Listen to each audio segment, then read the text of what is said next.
vamos falar do assunto que dominou a semana passada e ainda tem ecos nessa semana, o pacote do corte de gastos. Porque o governo federal, a gente ri porque a gente não aguenta mais falar do assunto, deve enviar ao Congresso Nacional um outro projeto. A gente sabe que os projetos que são fundamentais do pacote de corte de gastos já foram enviados, mas falta um, né, Marina Demore? A reestruturação da aposentadoria dos militares. Teve reunião nesse final de semana, o ministro José Múcio Monteiro me disse, habemos um acordo e agora precisa colocar no papel. Qual é a expectativa para que esse texto seja enviado?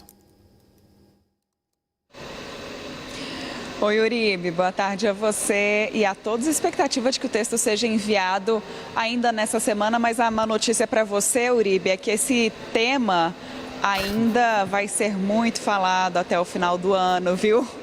Porque a gente está acompanhando desde o final da eleição, do período eleitoral, havia expectativa para o envio dessas medidas que acabaram enrolando. Só na sexta-feira passada que a gente de fato conheceu as medidas que fazem parte desse pacote de gastos, mas ainda tem essa negociação que é de um terceiro texto que deve ser enviado para o Congresso Nacional e que diz respeito à aposentadoria dos militares, que é o tema mais delicado de todo esse pacote de medidas de corte de gastos que vem sendo discutido pelo Palácio do Planalto. No sábado, o presidente Lula recebeu lá no Palácio da Alvorada os comandantes da Marinha, do Exército e da Aeronáutica e também o ministro da Defesa, José Múcio Monteiro, para que eles pudessem explicar para o presidente, conversar com o presidente sobre quais são as dificuldades em relação à aceitação dessas medidas, né, dessa mudança que está sendo proposta na aposentadoria dos militares. O saldo da reunião acabou sendo positivo. O presidente Lula e os comandantes chegaram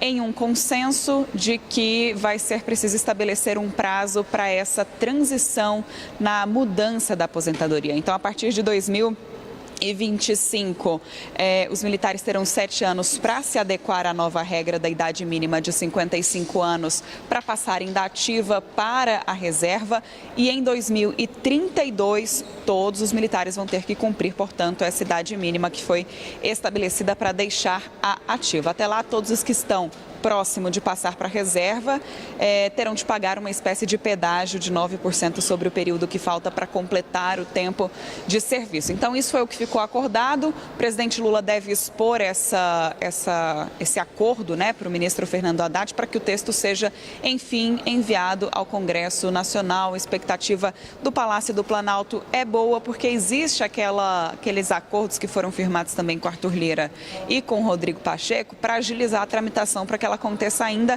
em 2024, mas o tempo está muito corrido, né? Tainá, Uribe, a gente sabe como é que as coisas funcionam aqui em Brasília. Lira e Pacheco prometeram um esforço concentrado para as próximas 3 semanas, mas claro que a gente está de olho aqui acompanhando para saber se de fato essa articulação vai ser suficiente para aprovar tudo isso que o governo quer aprovar ainda esse ano.